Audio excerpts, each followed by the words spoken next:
Hello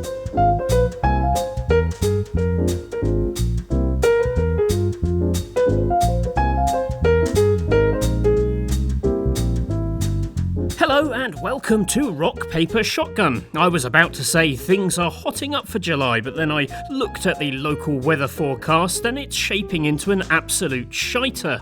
Luckily, if the weather continues like this, and how's this for a segue, we'll have plenty to keep us occupied on PC. There's also Ubisoft and Xbox doing their shows as part of the never-ending fake E3, but those are the games of tomorrow. This video is about the new PC games in the here and now, and here are some of our top picks.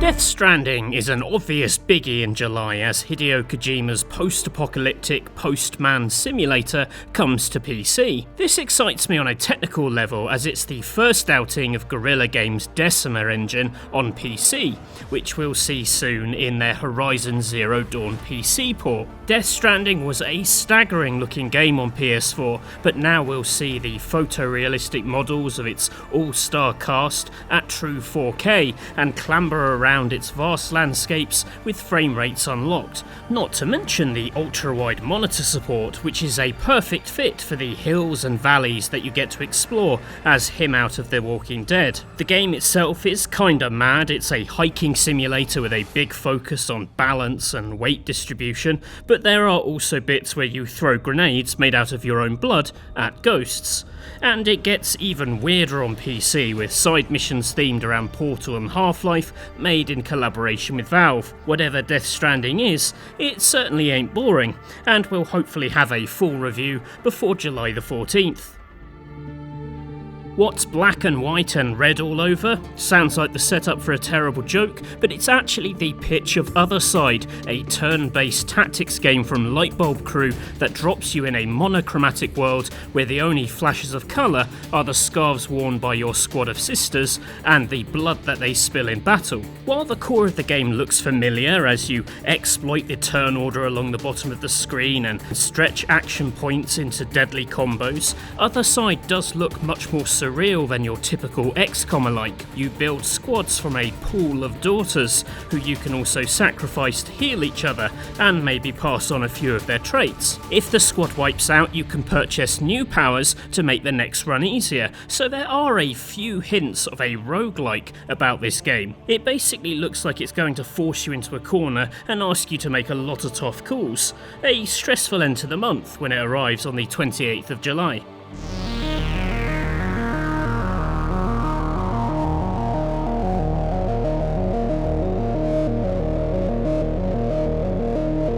If, like me, you spend at least a few minutes every day thinking about the golden age of point-and-click adventures, you'll likely be thrilled that Beyond a Steel Sky is heading our way in July. Or, to put it in terms genre fans will understand, combine good news with brain. It's the follow-up to Revolution's 1994 classic Beneath a Steel Sky, a sci-fi epic set in a desolate Australia, very Mad Max, where people live in vast cities. Beyond has swapped 2D for 3D, much like Revolution's more modern Broken Sword games, and promises to inject a bit more life into puzzles, with NPCs that follow more naturalistic behaviours that you have to manipulate as part of your puzzle solving. You can also hack Union City's digital infrastructure, changing the behaviour of devices to further mess with those digital lives. If you want to really prep for the game, the original Beneath a Steel Sky is free on GOG.com. What better time to get familiar with it?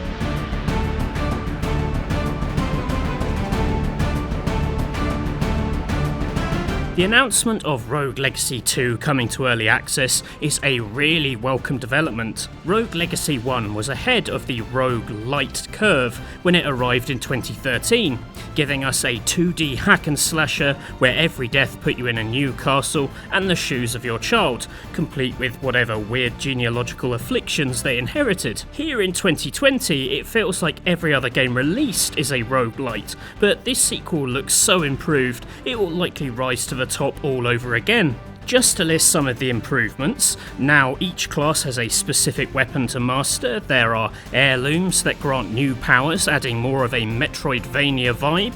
There are gold bonuses for taking on more debilitating character traits to reward the hardcore, while new accessibility options will help struggling heroes. There's also new level generation technology to create even better biomes to explore. This is on top of new traits, classes, spells, equipment. Listen, I know it's just lazy to list stuff, but the 23rd of July just can't get here soon enough.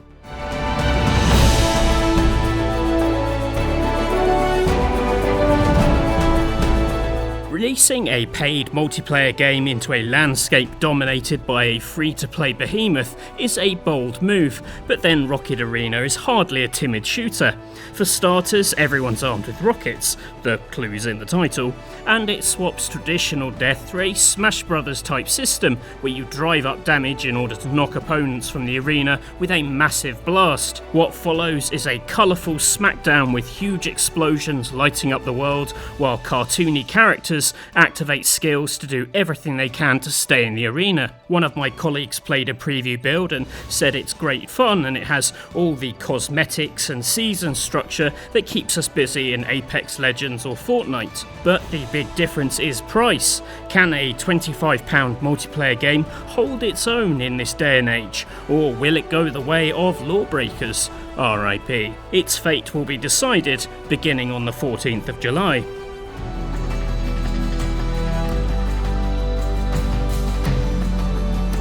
Grounded is an odd one. Obsidian's first game since being bought by Microsoft, and instead of making, the RPGs they're famous for, it's a survival game about shrunken kids lost in the back garden. I'll admit, Honey, I Shrunk the Kids, the game, wasn't what I personally hoped for from this studio union, but the recent demo partially won me over. The process of smashing up bugs and plants to get the building blocks for items and shelter is familiar to 1,000 early access survival games, but the difference here is a lack of that early access jank. It all seems quite polished and neat, and the giant garden setting creates fun pockets of surreal discovery as you hide inside soda cans and watch the sunset through the jungle canopy of an overgrown lawn.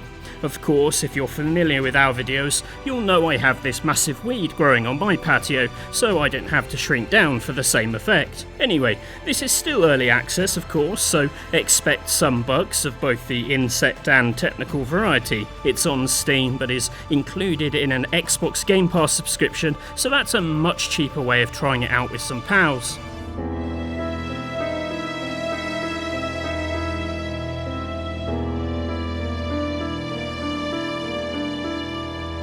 Maid of Sker? Haha, more like Maid of Scares, am I right? Well, hopefully I am. This is a first-person survival horror game from Wales Interactive, and true to their name, it's based on Welsh folklore. You're exploring a hotel patrolled by blind monsters, so every creaky floorboard or scenery bump is an invitation for them to crush your skull in. It sounds a lot like the Jeff section from Half-Life Alyx, but stretched to an entire game. You can even clasp your hand over your mouth to hold your breath in, just not too long or you'll gasp your way into the grave. There's also a strange orb, a phonic modulator apparently, that can deafen enemies, though it comes with very limited ammo, which is where the whole survival horror thing kicks in. It's this panicked resource management that interests me. Too many horror games these days are just walking simulators with jump scares. Will this be something more? We'll find out at some point in July. If that last game was the Maid of Sker, this next one features tracks made for cars. Made for scares. Cars, scares. Alright, that doesn't work. But hopefully Trackmania will, although for a game out tomorrow, there's been remarkably little shown of Nadio's latest user-generated racer. It's pitched as a remake of Trackmania Nations, which was a free version of the game with a big emphasis on online competition. That seems to run into this Trackmania with a tiered pricing model model that gives you more community features for more money. Of course, the real appeal lies in hooning around impossible track designs, livened up here with a bigger building space, new ice and dirt surfaces, as well as special modifier track pieces that can put everyone into slow motion for that dramatic photo finish. The new structure looks like it will serve up seasons of new tracks and highlight community builds, so if you're not into construction yourself, you can sit back and let everyone else do the hard work for you. Nice.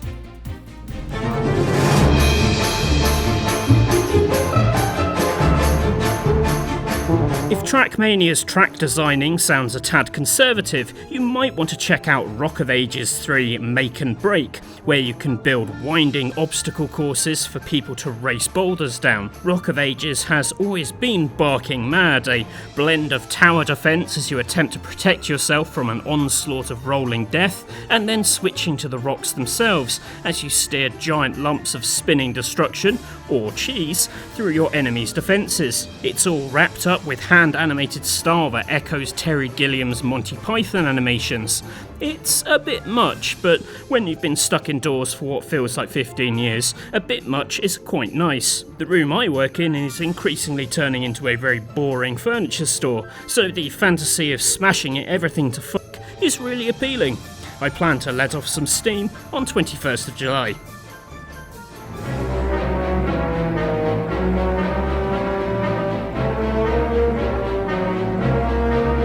If you watched our recent Steam Game Festival stream, you'll know I was a little dismissive of Destroy All Humans. I played it on some console about 500 years ago and it was fine. You know, open world cartoon violence for teenagers not old enough to buy GTA. My expectations were low for a remake, and so I was actually pleasantly surprised by what a nice job Black Forest Games appeared to be doing with this one.